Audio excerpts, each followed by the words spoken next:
오늘은 우리가 시편 27편 4절 말씀을 통해서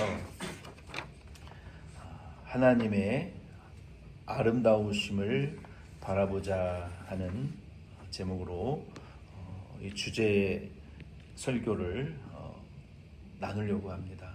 우리가 강해 설교 쭉 시리즈를 오늘은 잠깐 멈추고 이 하나님의 아름다우심을 바라보자라는 제목으로 시편 27편 4절 말씀을 중심으로 잠깐 말씀의 은혜 나누기를 원합니다. 우리가 성경에 보면은 하나님의 그 형상과 모습이 많이 기록이 되어 있어요. 근데 성경에 보면은 하나님의 얼굴을 직접 본 사람은 단 한 사람도 없습니다. 목사님 아브라함도 모세도 다윗도 선지자들도 성경에 보면은 하나님을 만나지 않았습니까?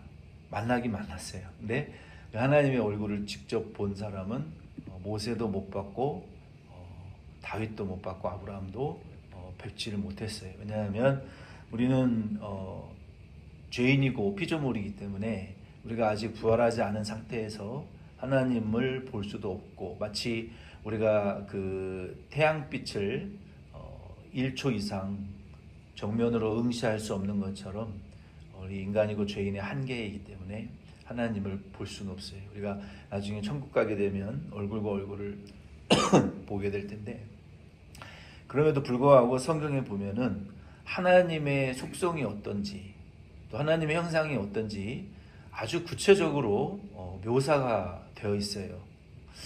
이제 이 내용을 우리가 한번 좀 살펴보면서 말씀의 은혜를 나누기를 원합니다. 먼저 큰 그림, 그러니까 숲을 우리가 바라보듯이 하나님의 그 성격, 속성, 성품이 어떤가에 대해서 잠깐 말씀을 드리려고 해요. 우리가 몇 년 전에 한 8년, 9년 전인 것 같아요. 웨스트민스터 서열의 문답 공부를 하면서 하나님의 속성에 대해서 우리가 공부를 했습니다. 그 중에 하나님의 속성이 비공유적인 속성이 있고 공유적인 속성이 있어요. 근데 이 공유적인 속성도 죄인 인간과 어느 정도는 공유를 하시지만 다른 방식으로 공유를 하시고 100% 공유할 수 없어요, 인간이. 그러나 그럼에도 불구하고 하나님이 아예 전혀 인간과 공유하시지 않는 고유의 4가지의 특성이 있고, 그리고 공유하시는 특성이, 속성이 있습니다. 이 속성을 바라보면서 우리가 하나님의 형상에 대한 숲을 우리가 먼저 바라보면 좋겠어요. 원래는 우리가 이 야외 예배 가서 오늘이 이제 파더스 데이이기 때문에 하나님 아버지에 대한, 아버지 하나님에 대한 우리가 형상을 좀 바라보자. 제 마음은 그거예요. 그리고 성경에 하나님의 형상과 모습이 어떻게 묘사되어 있는가, 그 비유와 구체적인 성경 구절들을 우리가 좀 나눈 뒤에 그것들을 바탕으로 우리가 글을 쓰고 또 그림을 그리는 시간을 가지려고 합니다. 오늘 먼저 교리적으로 하나님에 대한 속성을 살펴보고 좀 더 구체적이고 그리고 아주 깊은 하나님의 형상을, 성경적인 형상을 좀 찾아보기를 원합니다. 먼저 하나님의 비공유적인 속성이 있는데 이거는 4가지예요. 하나님은 영이시고, 하나님은 무한하시고, 하나님은 영원하시고, 하나님은 불변하시다. 그래서 하나님은 영이시고 무한하시고 영원하시고 불변하시는 이 4가지의 속성은 현재는 인간과 공유하실 수가 없어요. 우리는 그 중에 어느 하나도 해당되지 않아요. 우리는 지금 거듭난 속사람은 영이지만 몸이 육을 입고 있잖아요. 완전한 영이 아니에요. 그리고 이 영이 영생을 하지만 아직 부활의 몸을 입지 못했기 때문에 완전한 이 영체, 완전한 생명, 그 부활체가 아니기 때문에 하나님과의 속성이 전혀 맞지 않아요. 그리고 불변해요.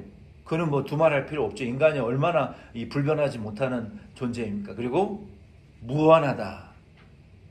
마찬가지로 전혀 인간과는 우리와는 거리가 먼 속성입니다. 이 4가지의 속성은 하나님에게 고유한 속한 속성이고, 이제 다른 비공유적인 속성이 있어요. 거기에는 하나님의 지혜, 권능, 거룩, 공의, 선하심, 진실하심, 이러한 속성들이 하나님의 고유의 속성이기는 하지만 우리 죄인들과도 구원받은 하나님의 자녀들과도 이러한 속성들을 나누신다는 거예요. 그래서 어느 정도는 우리가 성도가 하나님의 지혜, 권능, 거룩, 공의, 선과 진실에 대한 속성이 묻어 있다. 왜? 우리의 거듭난 속사람이 본질상 하나님의 자녀이기 때문에 우리가 하나님으로부터 이러한 속성들이 우리를 통해서 드러나고 우리가 성령 충만한 삶을 살게 되어지게 되면 그 속성이 온전히 아들의 형상에 이르기까지 아들의 형상만큼 우리도 우리 안에 그것이 만들어지고 성화되어질 수 있다는 것입니다.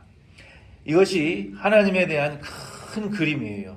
하나님의 속성의 큰 그림이고 이제 성경의 하나님의 그 모습을 우리에게 보여주는 아주 네 가지의 중대한 그 심볼이 있어요. 심볼. 하나님을 만났다. 하나님이 나타나셨다.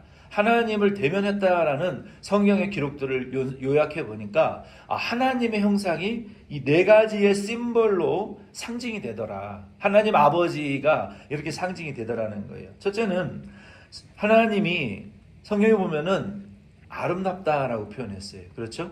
오늘 The beauty of the Lord God 시편 27편 4절 말씀에도 보면은 내가 여호와께 한 가지 바라는 일이 있다면 내가 여호와의 성전에 거하면서 여호와의 그 아름다우심을 사모하고 그 아름다우신 여호와의 그늘 아래 그 안에서 그 아름다우신 여호와 그분 안에서 온전히 삶을 공유하고 유지하는 것이 내 소원이다라고 시편 27편 4절에 말씀했던 것처럼 성경은 여호와 하나님이 아름다우시다라고 말하고 있어요. 또 시편 8편 말씀에도 보면은 다윗이 그 주의 손가락으로 창조한 만물을 통하여 드러난 그 아름다우신 여호와의 그 피조물들을 통해서 여호와 하나님이 이렇게 아름다운 이 만물 가운데에 드러나 있는 하나님의 그 속성을 이렇게 보니까 하나님이 정말 너무 아름다우신 분이다라고 노래하고 있어요. 왜냐하면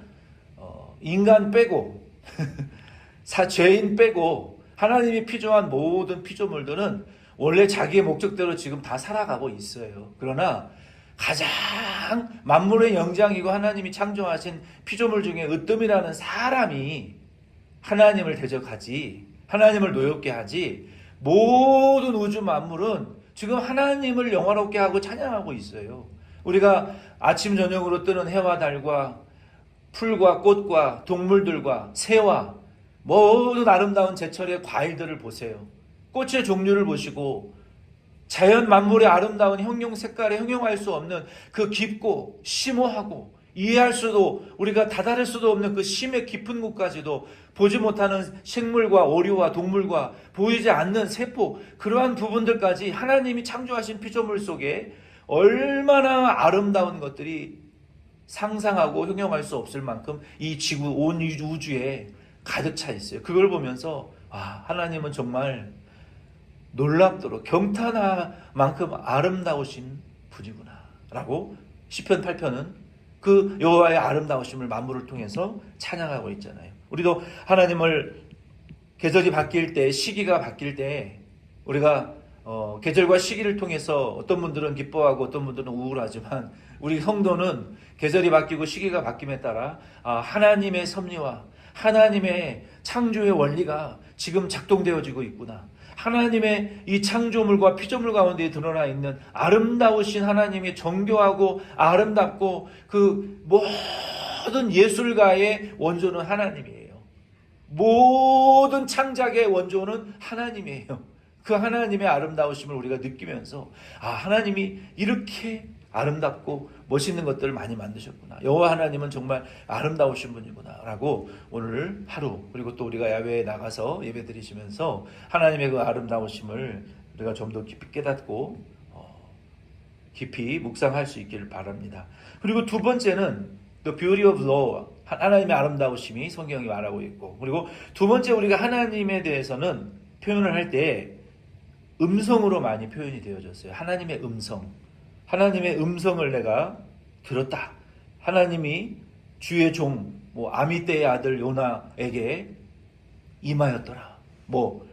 누구의 아들 누구에게 어떤 선지자에게 여호와의 말씀이 음성으로 임한 거예요. 그게 기록된 것이 구약 성경에 많이 있잖아요. 하나님이 하나님의 종을 부르실 때, 아담과 하와를 부르실 때도 먼저 음성으로 다가오셨어요. 하나님의 종들과 성도들을 부르실 때에도 음성으로 다가오신단 말이에요. 하나님이 때로는 꿈과 환상으로 음성으로 우리에게 나타나셔서 말씀하시는 하나님이에요. 말씀으로 천지를 창조하셨고 지금도 말씀으로 통치하시는 하나님의 그 음성으로 하나님은 대변되는 분이에요. 신명기 4장 33절에는 말씀이라고 했고 에스겔 4장 3장 2절에는 그 하나님의 음성이 맑은 물소리와 같다. 우리가 깊은 계곡에서 물이 졸졸졸졸졸 흐르는 그러한 맑은 물소리, 혹은 그 큰 폭포에서 물이 떨어지는 그러한 폭포 소리와 같고, 마치 폭풍이 불러올 때 파도 치는 그런 함성과 같은 웅장하고 그 아주 묵직하고 큰 파도와 같이 우리를 부르시는 그 하나님의 맑은 물소리와 같은, 그 천사들의 그 청아한 물소리와 같은, 노랫소리와 같은 아주 그런 크고 웅장하고 거룩하고 영광스럽고 권위 있는 물소리와 같은 음성. 그러므로 우리는 계곡이나 산이나 들이나 강에, 혹은 비가 내리고 폭포수 앞에 서고 계곡 앞에 서고 또 시내와 계곡 앞에 설 때마다 우리는 하나님의 음성을 기억하며, 그래, 하나님의 이 맑은 물소리와 같은 음성이, 이 물소리와 같은 하나님의 음성이 오늘 우리에게, 나에게도 들려지기를, 물 앞에 설 때 하나님의 음성을 사모하실 수 있는 저와 여러분 되기를 바랍니다.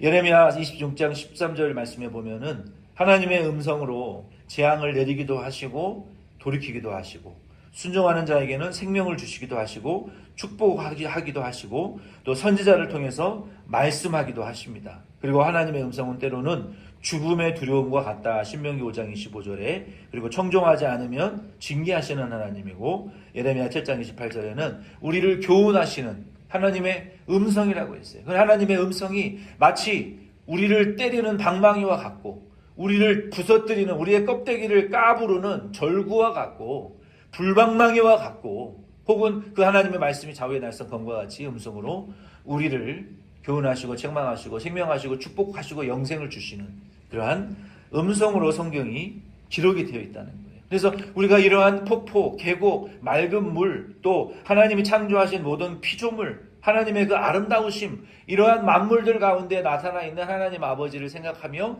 우리가 글도 쓸 수 있고 그림도 그릴 수 있어요. 폭포수 하나를 그려도 그 웅장한 폭포수 가운데 나오는 하나님의 음성을 우리가 생각할 수가 있는 거예요. 하나님은 이와 같이 아름답고 음성으로 대변되시는 분이에요. 그리고 세 번째는 하나님은 옷을 입으신다라고 성경이 말하고 있어요. 하나님이 인간이 아니신데 무슨 옷을 입으시냐? 하나님이 시편 93편 1절 말씀에 보면은 능력의 옷, 권능의 옷, 그리고 능력과 권능의 허리띠를, 또 이 띠를 띠신다라고 말씀하고 있어요. 그러니까 하나님은 옷을 입으시는데 하나님의 입으신 옷이 능력이에요. 그러니까 하나님 자체는 얼마나 권능 충만, 능력 충만하시겠어요. 입으신 옷이 능력과 권능과 의의 옷을 입으셨는데 얼마나 빛나겠냐는 거예요. 시편 27편 1절에 보면은 하나님이 입으신 옷은 의와 권능과 능력이기 때문에 생명의 빛이요, 여호와는 나의 빛이요, 여호와는 나의 생명이요, 여호와는 나의 능력이니 내가 누구를 두려워하겠느냐라고 시편 27편은 말하고 있잖아요. 또 다니엘 7장 9절에 보면은 하나님의 입으신 옷을 눈과 같이 희다라고 말하고 있어요. 볼 수가 없는 거예요. 너무나 눈부신 찬란한 옷을 입으셨기 때문에. 하나님은 이와 같이 옷을 입으셨다, 흰옷이라고 말씀하고 있고, 네 번째 심벌은 하나님은 보좌에 앉으신 것으로 성경에 많이 표현이 되어 있어요. 하나님을 만난 주의 종들이 하나님의 모습을 어떻게 표현하고 있어요? 하나님의 보좌에 앉으셨는데 하나님의 얼굴은, 몸은 보이지 않고 그 발등상만 보이는데 그의 옷자락이 성전에 가득 채워지고 구름이 가득 채워지고 하나님을 볼 수 없지만 하늘 보좌에 자정하시고 그의 발등상만 성전에 옷이 옷자락에 가득 차 있는 그 이 보좌에 앉으신 이사야 6장 말씀에 보면은 하나님, 역대하 18장 18절에도 보좌에 앉으셨다. 열왕기상 22장 19절 말씀에도 하나님이 보좌에 딱 앉으셨는데 양쪽에 천군 천사들이, 하늘의 모든 권세를 가진 천군 천사들이 도열하고 모셔서 서서 있는 그러한 이 하나님의 형상. 성경에 이 특히 보좌에 앉으신 하나님에 대하여 엄청나게 많은 성경 구절들이 기록이 되어 있습니다. 성경에 지금 네 가지의 이 심벌 중에 가장 많은 예가 성경에 기록이 되어 있어요. 하나님이 보좌에 앉으셨다. 시편 94편 7절 말씀에 보면은 거기 앉으셔서 무엇을 하시느냐? 심판하시고 감찰하시고 또 거룩하시고 의로우시고 공의로우시고 또 공평하신 하나님, 그리고 궁창 위에 보좌에 앉으신 하나님에 대하여 말하고 있어요. 그리고 다니엘 7장 9절에 보면 그 하나님의 앉으신 보좌에서 막 불꽃이 나오고 그 보좌에 타오르는 박쥐와 같은 불이, 스랍과 이 천사들이 막 그 불타는, 얼마나 빨리 회전을 하면, 여러분 바퀴가 막 회전하면은 거기에 LED 라이트를 돌면은 돌잖아요. 불타잖아요. 그런 것처럼 다니엘이 본 형상은 그거예요. 권세와 능력과 충만한 주의 권세가 불꽃과 같은 천사들이 얼마나 빠르게 하나님의 보좌 옆에서 보좌하느라 하고 왔다 갔다. 이거는 그 벌새보다도, 여러분 벌새는 일초에 몇백 번 날개짓을 하잖아요. 요만한 새가. 그보다도 더 빠른 속도로, 빛의 속도로 광명한 천사들이 막 보좌하느라고 손발이 움직이니까 주의 보좌에 선 천사들의 불꽃이 바퀴와 같이 불이 나오고 불바퀴가 도는 것처럼 하나님의 보좌에 앉으셔서 하나님이 통치하시고 감찰하시는, 다니엘 7장 10절에도 그 앞에서 불이 강물과 같이 흘러나오더라. 요한계시록 4장 5절 말씀에는 하나님의 보좌에서 번개가 나오고 음성이 나오고 우레소리가 난다. 하나님이 말씀하실 때 온 우주 만물이 진동하는 거예요. 하나님의 창조주 권능 앞에 덜벌 두려워 떨고 진동할 수밖에 없는 거예요. 피조물이기 때문에. 그와 같은 보좌에 앉으신 하나님. 또 히브리서 4장 16절 말씀해 보면은 그 은혜의 구약은 권능과 두려움의 하나님으로 표현됐지만 신약 성경에는 히브리서 6장 4장 16절 말씀해 보면은 그 보좌는 우리가 긍휼과 은혜를 때를 따라 돕기 위하여 나아가는 은혜의 보좌라고 성경은 말하고 있어요. 우리에게 나오는 자에게 은혜를 베푸시는 보좌이고, 요한계시록 3장 21절 말씀해 보면 예수 믿는 성도가, 순교자들이 하나님의 그 보좌 옆자리에 함께 앉게 되는 영광을 주시는 보좌라고 말하고 있고, 그 하나님의 보좌에 우리의 기도가 상달된다라고 요한계시록 8장 3절에 말하고 있고, 요한계시록 4장 6절에는 그 보좌 앞에 마지막 심판 때의 수정과 같은 유리와 같은 바다가 쫙 펼쳐지는 자리라고 말하고 있고, 요한계시록 5장 13절과 14장 말씀에 보면은 그 보좌 앞에 모든 24장로들과 생물과 천사들이 자기의 면류관과 영광을 벗어드리며 하나님을 찬양하고, 구원받은 14만 4천, 흰 옷 입은 모든 구원받은 14만 4천은 상징이에요. 성도들이 하나님에게 존귀와 영광과 찬양과 지혜와 권능과 능력이 아버지께 영원히 있을지어다라고 그 보좌의 하나님을 향하여 우리가 찬양하고 경배하고 우리의 면류관과 경배를 드리는 자리예요. 그리고 그 자리 앞에 마태복음 25장 31절에 보면은 예수 그리스도께서 마지막 심판하시는 자리이고, 그 계시록 20장 12절에 행위록과 생명책이 펼쳐져 있는 자리예요. 거기 최종 심판과 구원의 결정이 이루어지는 자리가 그 하나님의 보좌라고 성경은 말하고 있어요. 그래서 하나님이 이와 같이 아름다우신 하나님, 또 음성으로 말씀하시는 하나님, 권능과 의와 공평으로 옷을 입으신 하나님, 그리고 보좌에 앉으셔서 우리를 구원하시고 심판하시는, 이게 성경에 보편적으로 일반적으로 네 가지의 상징으로 하나님의 형상을 우리에게 보여주는 상징들입니다. 그럼 이제 마지막으로 7가지의 성경에 구체적으로 하나님의 형상에 대해 기록한 말씀을 이 주제별로 좀 말씀드리고 말씀을 마무리하겠습니다. 성경이 하나님의 형상에 대하여 구체적으로 우리에게 말하고 있어요. 하나님이 성경에 어떤 분이시라고 말하고 있냐면은 하나님은 우리의 천부, 하늘아버지이시다라고 말하고 있어요. 마태복음 6장 9절에 예수님이 기도하신 그 기도의 내용에 시작이 하늘에 계신 우리 내 아버지여.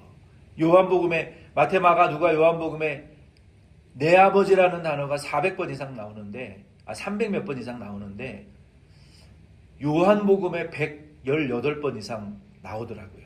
요한복음은 특별히 예수님이 하나님 아버지를 내 아버지라고, 그리고 너희의 내 안에서 너희의 아버지라고 우리에게 가르쳐 주시는 말씀이에요. 그러니까 우리 하나님이 우리 육신의 부모 또 육신의 자녀는 온전하지 못해요. 사실은 우리가 가정을 통해서 행복을 느끼기도 하지만 가장 큰 불행과 상처를 가정을 통해서 느끼기도 해요.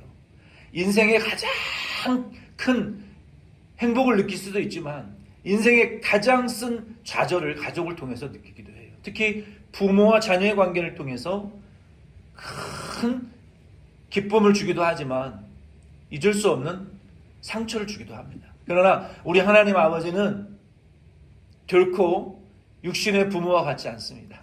성경은 그래서 하나님을 우리의 아버지라고 말하고 있어요. 그 아버지 하나님은 누구십니까? 예수님의 아버지요. 우리의 예배를 받으시는 아버지이시고 지금도 일하고 계시고 죽은 자를 살려 영생을 주시는 아버지이시고 우리에게 육신의 양식이 아니라 참된 영생의 양식을 주시는 아버지이시고 우리를 사랑하시되 당신의 아들 예수님을 희생하여 사랑하시기까지 아낌없이 우리에게 내어주시는 하나님 아버지이시고 하나님은 고아와 과부를 돌보시는 아버지이시고 꺼져가는 등불을 꺼져가는 불씨를 불어버리지 않고 살려내시는 고아와 과부를 돌아보시는 하나님 아버지이시고 은혜와 평강을 주시는 하나님 아버지다라고 성경은 말하고 있어요. 그래서 우리 하나님이 나의 아버지이시다. 이와 같은 아버지 하나님을 여러분 마음에 오늘 충만히 더 모셔드리고 묵상하시고 깨달으시기를 바랍니다. 두 번째는 성경에 하나님이 얼굴이 있다라고 말하고 있어요. 얼굴. 아니 목사님 하나님 얼굴을 직접 본 사람이 없다면서요. 예수님은 보셨잖아요. 성령님도 보셨잖아요. 우리가 예수 믿는 자는 그래서 예수 안에서 하나님을 볼 수 있고 성령 안에서 예수의 이름으로 아버지 하나님의 보좌 앞으로 나아갈 수가 있어요. 하나님 볼 수 있어요. 그 하나님의 얼굴이 있다라고 창세기 33장 10절이나 욥기 33장 26절, 시편 24편 6절이나 42편 2절, 다니엘 7장 9절에 보면 깨끗한 양털 머리털 같다라고만 묘사했어요.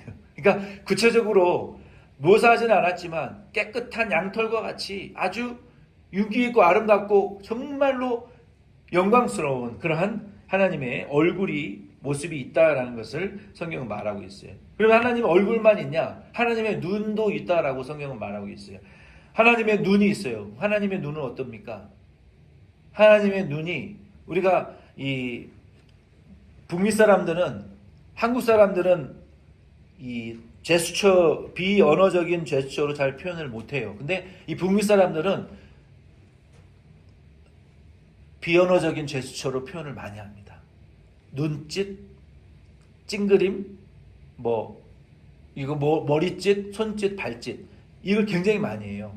동양 사람들은 특히 한국 사람들은 이거 손발 움직이고 제스처 하는 게 이게 좀 경박스럽다라고 생각하기 때문에 잘 받아들이지 않아요. 그러나 언어적인 표현보다 비언어적인 표현이 굉장히 셉니다. 우리가 누가 무슨 말을 할 때 인상을 찌푸리는 거 하나도 이게 살인할 수 있는 일이에요. 누가 무슨 말을 할 때 고개를 돌리는 거 이거 비언어적인 거거든요. 하나님도 눈이 있으신데 이 눈으로 하나님이 역사하시는데 신명기 11장 12절 말씀에 보면은 그 눈으로 우리를 돌보신다라고 말하고 있어요. 하나님이 눈빛으로. 여러분 우리가 포스 있는 사람이 우리 주먹 쓰는 형님들 있잖아요. 보통 싸움을 할 때 탁 째려보면은 걔도 포스가 있으면 깽깽거리고 도망가요. 포스 있는 사람도 지나가다가 딱 한번 쳐다보면은 무서워가지고 아이고 무서워라고 그냥 도망가야 되는 사람들이 있어요. 우리 하나님은 그런 포스가 아니라 우리의 눈으로 우리를 돌보신다 그랬어요. 악한 마귀가 혹은 악한 세력이 우리를 감히 쳐다보지도 못하도록 하나님이 24시간 불꽃 같은 눈동자로 우리를 감찰하시고 지키신다라고 말하고 있잖아요. 그리고 하나님의 눈으로 온 땅을 감찰하시고 그리고 하나님의 눈은 자기를 향하는 자들을 향해서 눈이 지금 계속 향하고 있어요. 쉬지 않고. 그래서 눈으로 의인을 향하시고 눈으로 심판도 또 상도 주시고 선과 악을 눈으로 딱 갈라서 판단하시는 분이라고 말하고 있어요. 네 번째는 하나님이 귀가 있다라고 말하고 있어요. 귀. 하나님은 귀가 있으신데 이사야 1장 15절이나 스가랴 7장 13절 말씀해 보면은 하나님은 그 귀로 뭘 들으시느냐? 기도와 성도의 부르짖음을 들으신다라고 말하고 있어요.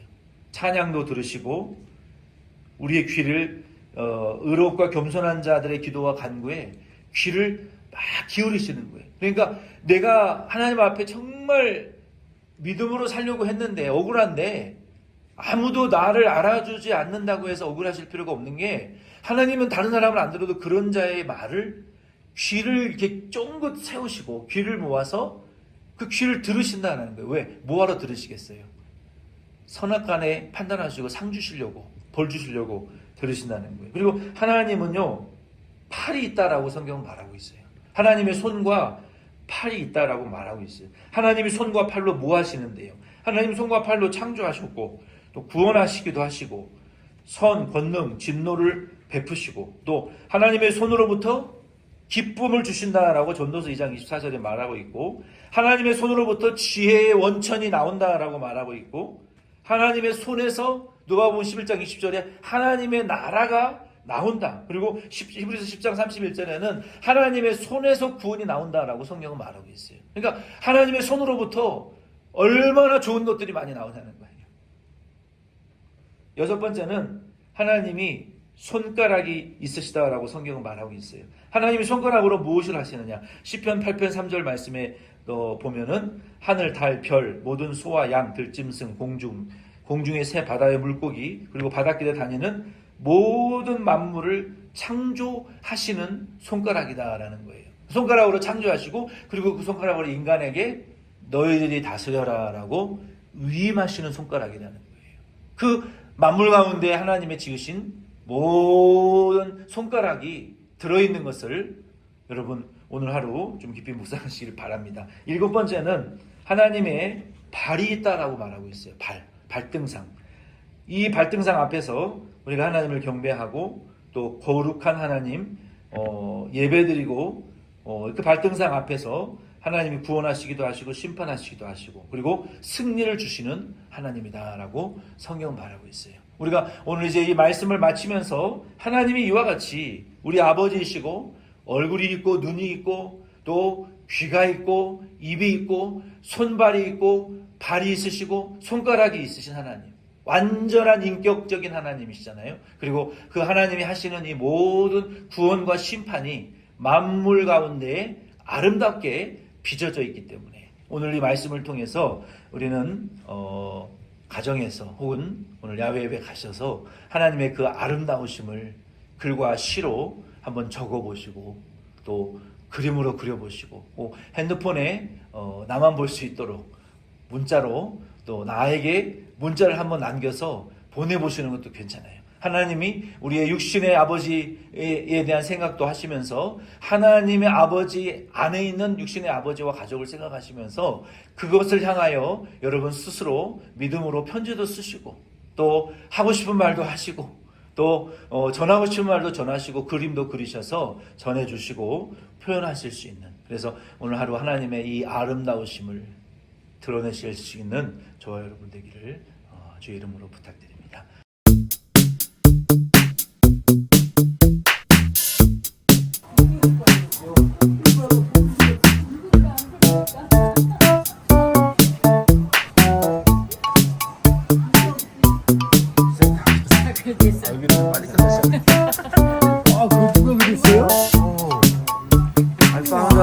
I found a Van Gogh in Golden City. This winner. Really nice. You know the song?